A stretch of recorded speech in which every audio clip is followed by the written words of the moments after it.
دوستو ہمارے چینل نعت عابد نیموی کو لائک اور سبسکرائب کر کے ہماری حوصلہ افزائی فرمائیں۔ جس سنجیدگی کے ساتھ، متانت کے ساتھ، انتہائی خشوع و خضوع کے ساتھ حضرات علماء کرام کی تقریر کو سنتے رہے، یہ آپ قابل ستائش ہیں۔ بزرگوں دوستو، میں تقریر تو نہیں کروں گا، لیکن اس عظیم الشان شخصیت کے تشریف لانے سے پہلے اس سرزمین کی جو خاصیت، جو قربانیاں ہیں، وہ میں آپ کے سامنے پیش کرتا ہوں۔ اس کے بعد حضرت مولانا کی تشریف آوری ہوگی۔ بزرگوں دوستو،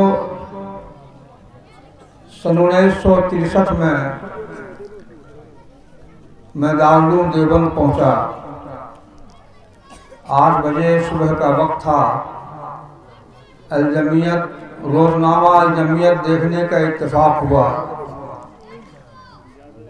شیخ صوفی سے جلی قلم سے ایک نیوز تھا لکھا ہوا کہ سرونجا کی سرزمین پر مجاہدان صف شکن نے جو کارنامہ انجام دیا ہے، سرونجا کی دھرتی قابل صد مبارکباد ہے۔ میں اس دھرتی کو پرخلوص سلام پیش کرتا ہوں۔ کچھ سمجھا آپ نے؟ 57 سال پہلے آپ کی اس سرزمین پر اللہ کے مجاہدین فی سبیل اللہ جو علم بلند کیا، جس حوصلے کا ثبوت دیا، ہندوستان کی سرزمین کا سب سے قیمتی اخبار الجمعیت نے اس دھرتی کو سلام پیش کیا ہے۔ 57 سال بیت گئے اس واقعے کو۔ بزرگوں دوستو، ذرا نم ہو تو یہ مٹی بہت زرخیز ہے ساقی۔ آپ اس کے فرزند ہیں، آپ اس کے نونہال ہیں۔ ہماری ماں بہنیں، پردہ نشیں عورتیں اسی خون سے سینچی گئی ہیں، ان کے اندر بھی یہ حوصلہ و بلبلہ ہونا چاہیے۔ آپ کو اندازہ ہوگا کہ ہندوستان کی سرزمین پر سب سے قیمتی اخبار آپ کے اس سرزمین کو سلام پیش کرتا ہے۔ کچھ اندازہ ہے؟ جانے نہ جانے، گل ہی نہ جانے، باغ تو سارا جانے۔ اس لیے مجھے حیرت ہوتی ہے کہ آپ کو بار بار کہا جائے کہ تم اس سرزمین کے باوقار مجاہد کے بیٹے ہو، فرزندان توحید ہو۔ اس کی چندہ کوئی ضرورت نہیں ہے۔ آپ کے رگ و ریشے میں مجاہدین کا خون دوڑ رہا ہے۔ یہ ممکن نہیں ہے کہ آپ میدان چھوڑ کر بھاگ جائیں۔ یہ کیسے ہو سکتا ہے؟ اس لیے کہ بہت مشہور کہاوت ہے کہ الولد سر لابیہ، بیٹا باپ کا بھید ہوتا ہے۔ اور جب آپ کے دل و دماغ میں، آپ کے قلب و نظر میں یہ خون جنبش مار رہا ہے، میں سمجھتا ہوں کہ ایک رات کیا اور 2:30 بجے اور 3 بجے سب کیا، آپ چاہیں تو ساری رات، سارا دن سنتے رہ سکتے ہیں۔ ابھی مولانا ممدوح ہمارے مہمان معظم آپ کے سامنے تشریف لائے۔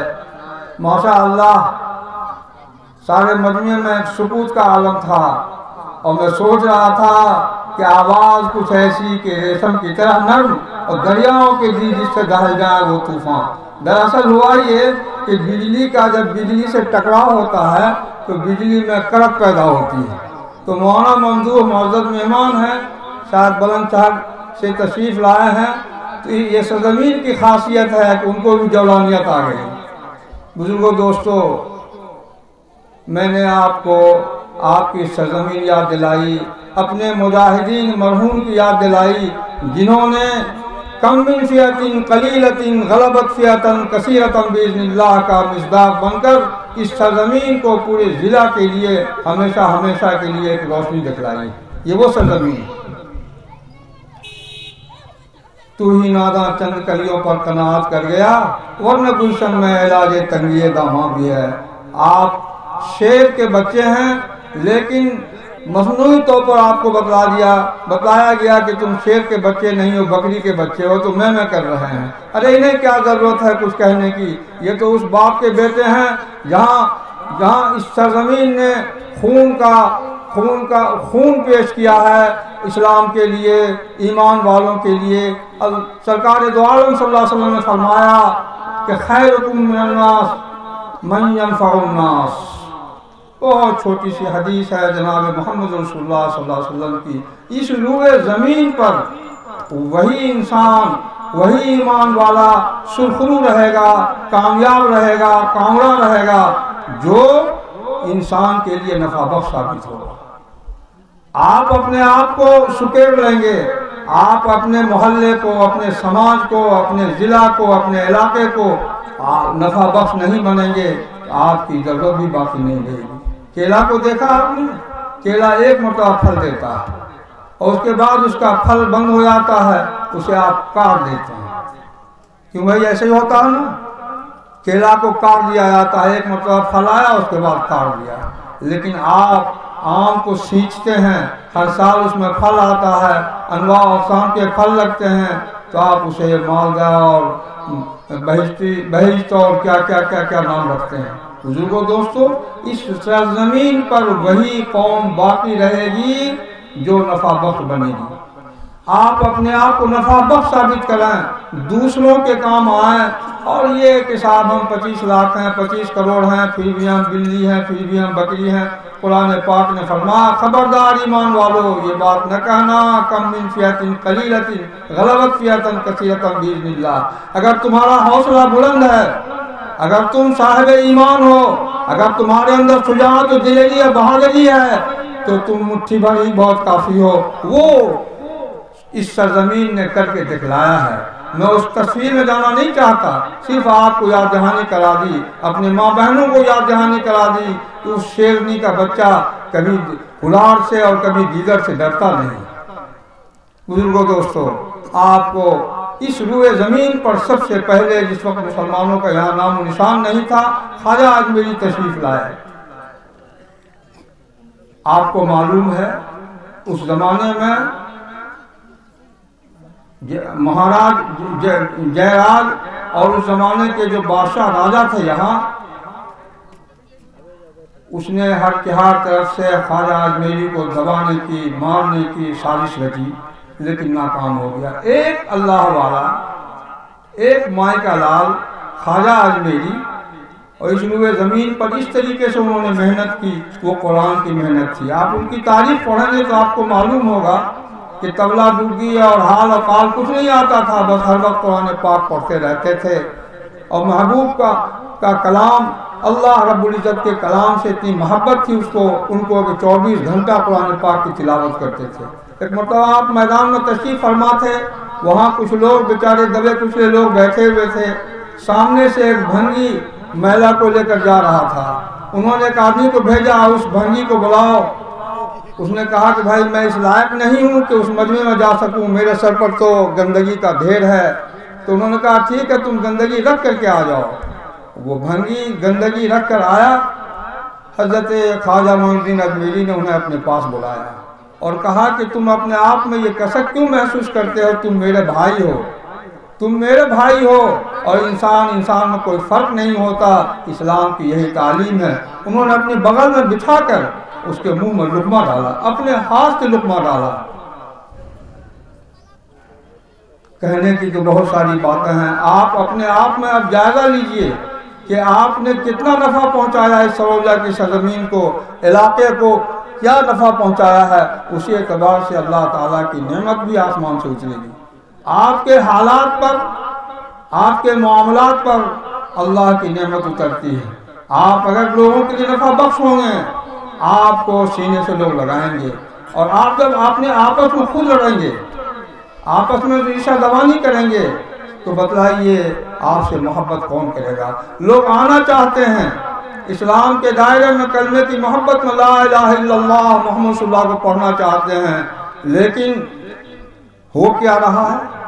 وہ جب آتا ہے ہمارے ماحول کے اندر تو وہی ریشہ دوانیاں، وہی بد اخلاقی، وہی بدتمیزی جو ان کے یہاں ہو رہی ہے وہ آپ کے یہاں بھی وہ دیکھتا ہے۔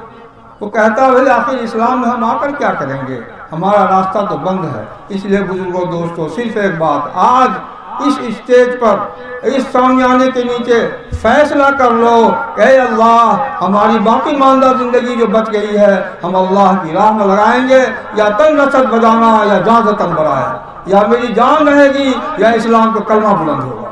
جب آپ ٹھان لو گے خدا کی قسم تمہارے راستے میں کوئی حائل نہیں ہوگا۔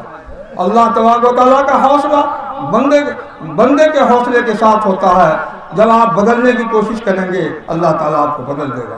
آپ جب صرف سننے کی کوشش کریں، خوب سنتے رہیے، تو سننے سے کیا ہوتا ہے، چلنے کی کوشش کرو، فیصلہ کر لو انشاءاللہ آج اس معاشرہ کے اندر ہم اپنے آپ کو مٹا کر دم لیں گے، ہم قرآن کی تعلیم کو عام کریں گے، ہم اپنے ماں بہنوں کے ساتھ جو ظلم و زیادتیاں ہو رہی ہیں، طلاق کا مسئلہ پیش آ رہا ہے، میں پوچھتا ہوں اسٹیج پر بیٹھے ہوئے تمام علماء کرام سے کہ کتنا بڑا ظلم ہوا، پارلیمنٹ کے اندر آپ کے خلاف، اسلام کے خلاف نہ جانے کیسی کیسی سازشیں ہوئی، تمسخر ہوا، مذاق اڑایا گیا طلاق کے اوپر۔ یہ موقع کس نے دیا؟ یہ موقع ہمارے کلمہ طیبہ لا الہ الا اللہ محمد رسول اللہ پڑھنے والے نے دیا؟ یا علماء نے کبھی منبر پہ چڑھ کے کہا کہ کن کن حالات میں طلاق دیا جاتا ہے؟ طلاق رجعی کیا ہے، طلاق بائن کیا ہے، طلاق مغلظہ کیا ہے؟ نہ ہم سمجھے نہ تم سمجھے، کہیں سے پسینہ پوچھئے اپنی جبیں سے۔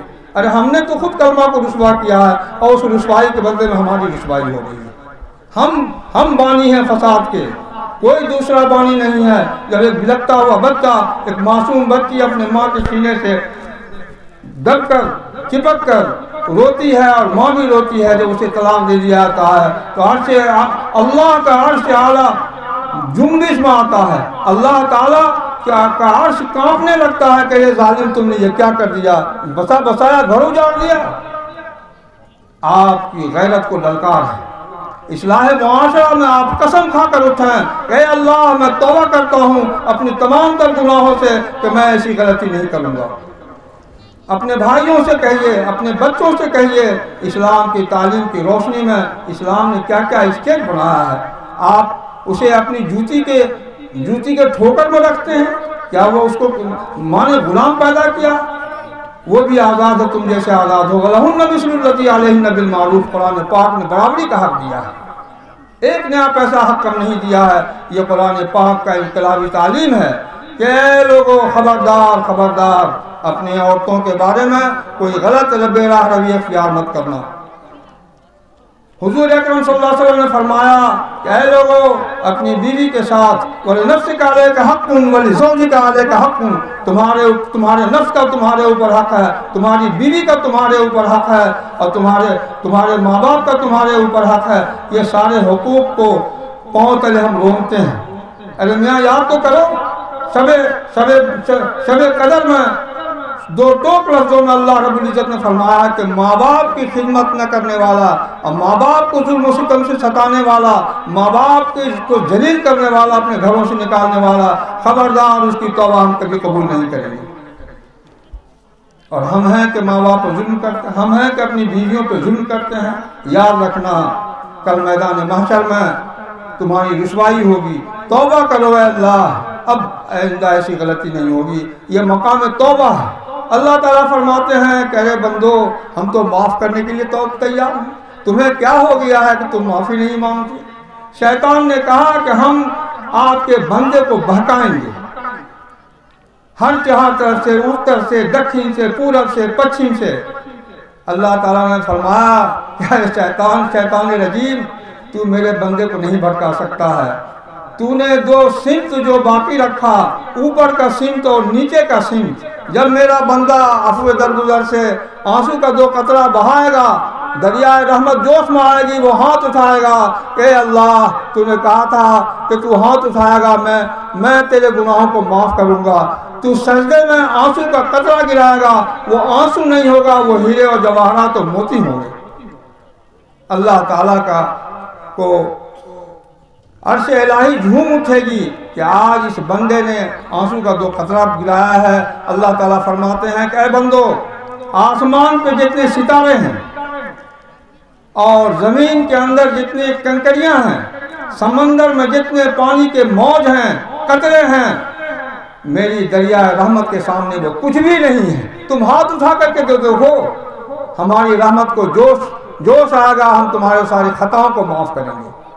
تو دریا رحمت جوش میں ہے، آؤ آج سنکلپ لے لو، حتمی وعدہ کر لو کہ اللہ جو تو زندگی جو بھی گزری، اے اللہ ہمیں معاف فرما دے، ہمارے ظلم و ستم کو، اے اللہ ہمارے ظلم و ستم کو معاف فرما دے، ہم نے اپنی عورتوں پر بچیوں پر جو ظلم کیا اللہ اسے معاف فرما، اور ہم آج سے سرکار دو عالم سید الانبیاء صلی اللہ علیہ وسلم کی سنت کے مطابق ہم اپنے آپ کی سنت کو جاری و ساری کریں گے۔ اللہ کے لیے عبادت کرو، رسول اللہ صلی اللہ علیہ وسلم کے لیے اطاعت کرو، اور پوری دنیا انسانیت کے لیے خدمت کرو۔ وہ 3 راہیں ہیں، 3 حالات ہیں، اور کوئی قوم اس وقت تک کامیاب نہیں ہو سکتی، سرفراز نہیں ہو سکتی جب تک کہ وہ علم کا دامن نہیں تھامے، اور علم کے دامن تھامنے کے بعد اخلاق کو اپنا ہتھیار نہ بنا دے۔ یہ 2 ہی ہتھیار ہیں انسان کے لیے جو عروج و اقبال سے اس کو بلندی تک پہنچاتا ہے، اور ہم نے اسی کو چھوڑ رکھا ہے۔ کتنا سنایا جائے، ہمارے علماء کرام نے کھول کر دل کے خراش کو آپ کے سامنے رکھا تاکہ آپ کے دل میں درد پیدا ہو، ایک آگ لگ جائے آپ کے دل میں اور آپ عمل کے لیے تیار ہو جائیں۔ لیکن ہم کیا بیٹھے ہوئے، ہم کیا سوچ کر بیٹھے ہوئے ہیں کہ جب تک سورہ اسرافیل نہیں پھونکی جائے گی ہمارے اندر کوئی تبدیلی نہیں آئے گی۔ تو بتلاؤ کون بدل سکتا ہے کس کو؟ بھائی غلط بات ہے۔ ہم سورہ اسرافیل کے انتظار میں ہیں کہ قیامت آئے گی، سور پھونکا جائے گا۔ کوئی دنیا کی طاقت آپ کو بدل نہیں سکتی، ممکن نہیں، ہو نہیں سکتا ہے جب تک آپ ارادہ نہیں کریں گے۔ خدا نے آج تک اس قوم کی حالت نہیں بدلی، نہ ہو خود جس کو خیال اپنی حالت کے بدلنے کا۔ ساری رات جاگ جاؤ، جھوم جاؤ، اور ہو اللہ کرتے رہو۔ اللہ دل کے اندر اترے تو صحیح، رسول اللہ صلی اللہ علیہ وسلم کی اطاعت کی غلامی کا تمہارے اندر جذبہ تو پیدا ہو۔ اس لیے میری گزارش ہے بزرگوں دوستوں کہ کچھ کام کرو، کچھ دماغ میں باتوں کو لاؤ۔ بدعہدی اور بدعملی کی انتہا ہو چکی ہے۔ آپ اپنے لیے بھی، اپنے آنے والی نسل کے لیے بھی کچھ امانت چھوڑ کر جاؤ۔ وہ امانت ہے اللہ کا رسول۔ آپ جب کلمہ طیبہ سے محبت کریں گے انشاءاللہ اس روئے زمین پر کوئی آپ کو مٹا نہیں سکتا۔ اگر آپ نفع بخش ہوں گے دنیا کی کوئی طاقت آپ کو مٹا نہیں سکتی، اور اگر آپ نفع بخش نہیں بنیں گے دنیا کی کوئی طاقت آپ کو بچا نہیں سکتی۔ ممکن نہیں ہے۔ یہاں یہ دنیا ہے، یہاں حالات کے تحت قانون چلتے ہیں۔ جو نفع بخش ہوگا وہ کامیاب رہے گا، جو نفع بخش نہیں ہوگا وہ ناکام ہوگا۔ آپ اپنے ہندوستان کے سرزمین کا معائنہ کیجئے، سروے کیجئے۔ کالجز، یونیورسٹیاں، مدارس خالی مسلمانوں کے بچوں سے، 3% تعلیم، 2% تعلیم، اور وہ بھی جناب جوتو کر کے ہوتی ہے۔ مدارس خالی ہیں، 25 کروڑ آبادی ہے مسلمانوں کی، مشکل سے 10 اور 15 لاکھ مسلم بچے تعلیم حاصل کرتے ہیں انتہا تک میں، اس میں بھی کچھ گھٹ جاتے ہیں۔ میٹرک آئیے ہوتے بی اے میں تو بالکل صاف، اور بی اے اور ایم اے اس غلط فہمی کو دور کرنا۔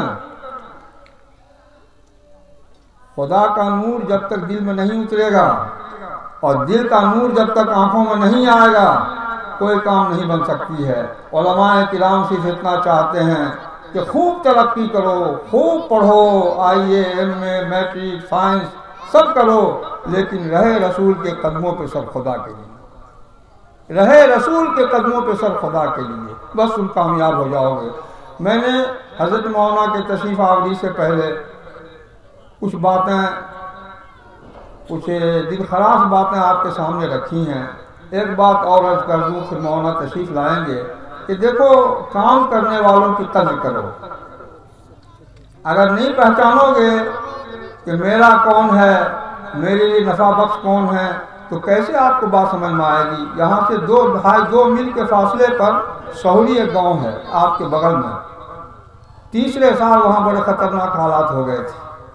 آپ حضرات نہیں جانتے ہیں، اس لیے کہ میرا کچھ معمول ایسا ہے کہ میں کام کر کے چھپتا نہیں ہوں، چھپنے کی کوشش کرتا ہوں، اور چھپنے ہی میں کام کر کے چھپ جاؤ کامیابی ملے گی، اور اخبار بازی سرخیوں میں آتے رہو اور کام کچھ نہیں تو ابنائے وطن کو بھی چڑ ہوتا ہے۔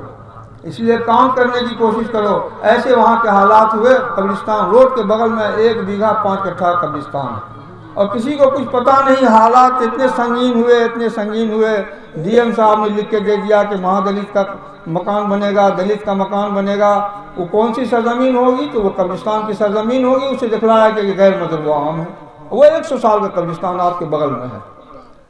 میرے ہاں لوگ پہنچے حضرت اور کہا مولانا ایسی بات ہے، سی او صاحب نے بھی، بی ڈی او صاحب نے بھی، ڈی سی ایل آر نے بھی سب لکھ کے دے دیا ڈی ایم کو، ڈی ایم صاحب نے لکھ کے دے دیا چیف منسٹر کو، وہاں سے پیسے فراہم ہوئے، اب سامان چپس وغیرہ گرنے والا ہے۔ میں نے لوگوں سے رابطہ قائم کیا، ڈی ایم صاحب سے رابطہ قائم کیا، انہوں نے کہا کہ میرے سی او صاحب کے ساتھ ان لوگوں نے گستاخی کی ہے، ایک کو جیل میں ٹھونس دیں گے اور ڈسٹرکٹ نکالا کر دیں گے، غنڈہ ایک میں دھکیل دیں گے۔ تو نیت باغباں درست نہیں۔ پھر میں نے کچھ سوچ سانچ کر کے، عمر صاحب ہیں شہری میں، حکومت لدورہ سے بلایا، نورپور سے لوگوں کو بلایا، اور میں یہاں سے روانہ ہوا۔ حضرت مولانا کو میں نے ٹیلی فون کیا، آپ کے سامنے حضرت تشریف فرما ہے۔ انہوں نے کہا میں تو بتیا میں ہوں۔ انہوں نے کہا کیا بات ہے؟ میں نے کہا بہت سنگین حالات ہیں، 100 سال کا قبرستان منٹوں میں چلا جا رہا ہے، بہت ہی دھماکہ خیز حالات ہیں۔ انہوں نے کہا آپ آئیے، میں بھی روانہ ہو رہا ہوں بتیا سے۔ تو اللہ کے بندوں کو، شیروں کو آتی نہیں ربائی۔ وہ بہانہ کر سکتے تھے کہ میں تو اتنی دوری پر ہوں، لیکن فوراً اسی وقت انہوں نے ٹھان لیا کہ نہیں، مجھے تو خدمت خلق کے تحت ایمرجنسی میں، ہاں مجھے میری زنجیر ہلایا گیا، میں پہنچوں گا۔ حضرت مولانا بھی تشریف لے آئے، امامت شریعہ پھلواری شریف، میں بھی ادھر سے پہنچا وفد کے ساتھ۔ انہوں نے فوراً عامر سبحانی صاحب اور جتنے ذمہ دار تھے ان کو ٹیلی فون کیا کہ میں ان حالات میں یہاں آیا ہوں۔ انہوں نے کہا آپ آرام کیجئے، ان حضرات کو بھیج دیجئے میرے یہاں۔ 5 منٹ ہماری گفتگو ہوئی، انہوں نے ڈی ایم صاحب سے رابطہ قائم کیا اور بہت سختی کے ساتھ کہا کہ کیا ماجرا ہے۔ ڈی ایم صاحب نے کہا کہ غلطی ہو گئی ہے، دھوکہ ہو گیا ہے، معاف کر دیجئے۔ کہا نہیں، تم حکومت کو نہیں چلانا چاہتے ہو کہ ڈن ڈیفٹ دے دیں، ایسا کبھی نہیں ہوا۔ کہا غلطی ہو گئی۔ کیا خبردار، وہ قبرستان ہے، قبرستان رہے گا جب تک میرا کوئی تحریری آدیش نہیں جائے۔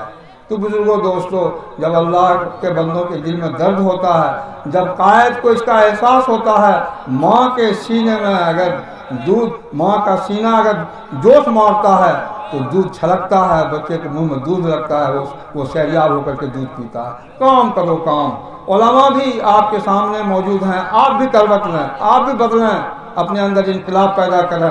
علماء حضرات بھی اب میدان میں اتر چکے ہیں، جو کوتاہیاں کمیاں آپ دونوں کے بیچ ہوئی تھی وہ دور ہو رہی ہے، حالات کے تحت ایک دوسرے سے قریب ہو رہا ہے۔ خدا را اپنے قائدین کو، اپنے حضرات علماء اکرام کو کبھی آپ نامراد نہ کریں۔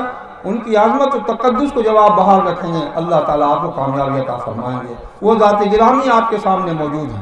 آج 1 ہفتے سے مسلسل آپ کا دورہ ہو رہا ہے، صبح کہیں، شام کہیں، رات کہیں، ایک جا رہتے ہیں عاشق بدنام کہیں۔ یہ عشق آپ کا ہے، یہ خدمت خلق کا عشق ہے، آپ پر لازم ہوتا ہے کہ آپ اس کی قدردانی کریں۔ گرچہ مولانا کی طبیعت خراب ہے، سائڈ میں سینے میں بغل میں تکلیف ہے، ابھی دوا لیا انہوں نے شام کے وقت، ابھی کچھ افاقہ ہے، اس کے باوجود آپ کے دیدار کے لیے اسٹیج پر آ چکے ہیں۔ میں امید کرتا ہوں آپ حضرات بہت ہی سنجیدگی کے ساتھ وہ درد دل میں لے کر کہ میرا سپہ سالار قائد قافلہ آپ کے سامنے موجود ہیں، آپ اپنے دل کے دریچے کو کھولیں، عقل کو کے پٹر کو کھولیں اور ان کی قیمتی نصائح سے اپنی زندگی کو سنواریں۔